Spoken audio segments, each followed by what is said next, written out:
Hey Nash, what should we make? I was watching cooking shows last night and Pioneer Woman was making a cheesy broccoli chicken casserole. I know Grandma loves her. You should make that. All right, let's make Pioneer Woman's cheesy broccoli chicken casserole.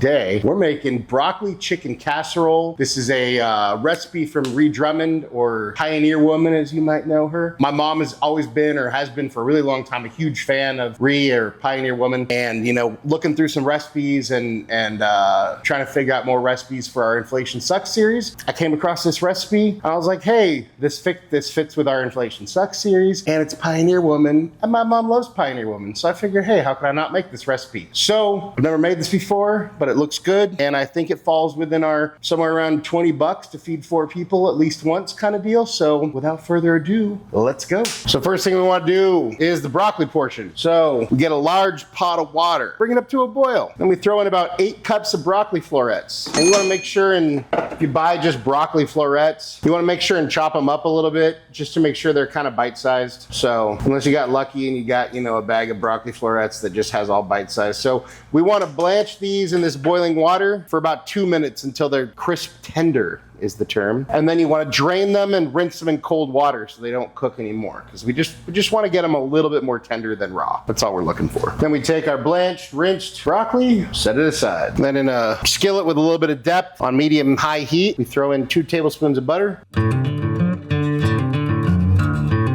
Once our butter's melted, we add in 1 onion diced and a few cloves of garlic grated microplane. Mix this in. Then we're just going to cook this down until the onions are softened and basically translucent, so about 3 to 4 minutes. Once your onions are softened, we add 1/4 cup of flour, 1/2 teaspoon of dried mustard, 1/4 teaspoon of cayenne. Then we whisk this just until it's kind of combined. About a minute. Kind of making a strange modified onion garlic roux, basically, I guess, which in a second we're going to turn into a bechamel, but it is what it is, you know. And we slowly add in 4 cups of whole milk, whisking constantly. We just continue whisking this until it starts to thicken, probably about 4-ish minutes. After a few minutes, once your mixture starts to thicken, lower the heat to medium-low. We add in 4 ounces or a 1/2 block of cream cheese at about room temperature that's cubed like this, and a 1/2 cup of fresh grated Parmesan. Now we whisk this until everything is melted and thoroughly combined. Then we add in about a teaspoon of salt, teaspoon of pepper, 1/2 teaspoon of paprika. Whisk that in.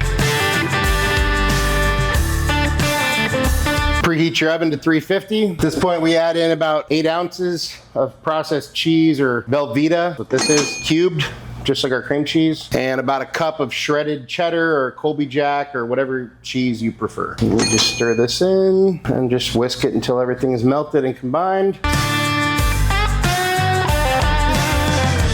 Once everything's melted, combined, kind of reduced, we want to take about 4 cups of shredded chicken. I seared 4 chicken breasts and then slow cooked them in some chicken broth until they were all nice and tender to be shredded, and I just shredded them. So I'm just adding these in. And then while we're making our cheese sauce, you want to go ahead and cook 3 cups of white long grain rice. So just pick whatever rice you like, doesn't really matter. So go ahead and cook that. So we got our shredded chicken. We're just gonna kind of fold this into our cheese mixture here. Now, if you wanted to cook the chicken just like I did, that's awesome. The recipe actually calls for pan cooking it for 5 to 7 minutes, but I just don't know that you can get a good shreddable chicken in 5 to 7 minutes. So I did it, like I said, I seared it to get, you know, the kind of the same effect, and then I slow cooked it. You could also, just like some of our other recipes, you know, this is a perfect recipe you could just make if you happen to go to the store and just buy a rotisserie chicken, because you could just shred that rotisserie chicken and use that for this. And then we also want to fold in that broccoli that we blanched. blanched. So I was gonna switch to a different pan, but I'm hoping this pan is actually gonna work. So we're gonna go real slow here. Yeah, just barely big enough. That's all right.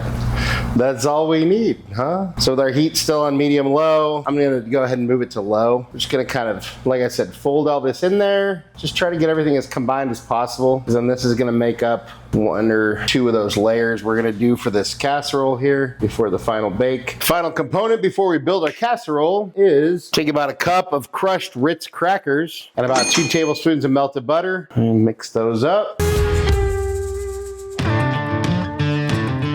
We set this aside. So now we're ready to build our casserole. So the first thing we do is we take our 9x13 casserole dish, we grease it, and then lay down a layer about half of the rice.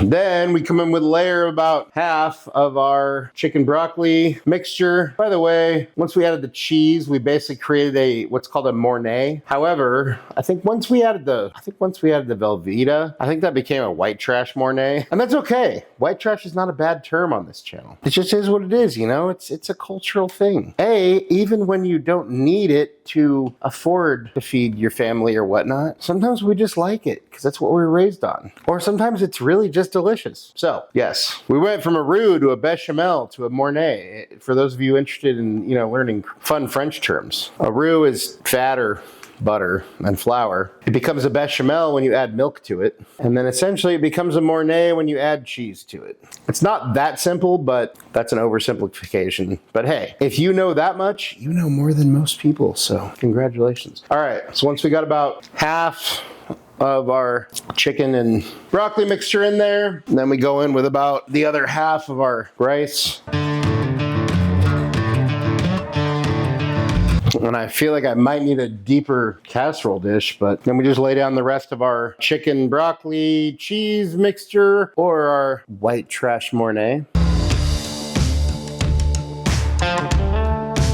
Okay, and then we go in with the other half of our grated cheese, whatever cheese you decided to grate, be it cheddar or Colby Jack or some sort of pre-shredded. It's up to you, whatever works for you, or whatever you got on hand, because sometimes that's what we're working with. Our final layer is this mixture of beaten up, crumbled up Ritz crackers and melted butter. So just sort of spread this over the top. Try not to make a mess like I'm doing, but that's kind of what I'm always doing. So, and then we take this and we throw it in our oven until the breadcrumbs start to get crispy. The cheese on the top is melted. About 30 minutes at that 350 mark. So I'll see you on the other side. So once your 30 minutes is up, our breadcrumbs or whatever Ritz crackers are pretty golden brown. We're just gonna go ahead and, like our usual recipes, I would let this rest for a bit.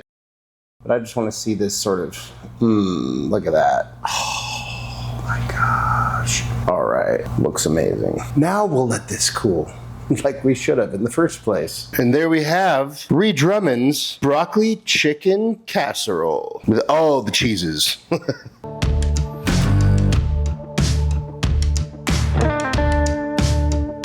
Time for a bite. Cheers. It's chickeny, it's cheesy, it's rich, it's savory, it's just really, really, really, really good. And then honestly, that little Ritz cracker crunch on top actually adds a lot of flavor and texture. So, I mean, all in all, it's like a hug from your Southern grandma or something like that. It's really good. And the total comes into whatever it says right there. But hey, let's see what Nash thinks. Hey bud, look what we got here. We got you this little casserole that you requested. Pioneer Woman's, grandma's favorite. There you go. Well, you dropped some. What do you think, bud? That is just like a delicious hug of comfort food. Anything you want to say to your fans? Of all the things you wear, your expression is the most important. Can't disagree with that. Nash approves, I approve. Another great dish. Highly recommend making this one. I know it's kind of a lot of ingredients, but it wasn't hard to make, so go make it. Hey, thank you so much for watching. Really appreciate it. If you wouldn't mind taking a second to like, subscribe, and share the show, mean a lot to us. It helps us out. If you want notifications every time we drop a new video, go ahead and hit that notification bell. If there's anything you want me to make, you want me and Nash to taste, go ahead and drop that in the comments, or head over to the website, timschaoskitchen.com, and message us there. And hey, just remember, cook more, eat better, embrace the chaos. That's it for now, folks. Till next time, peace.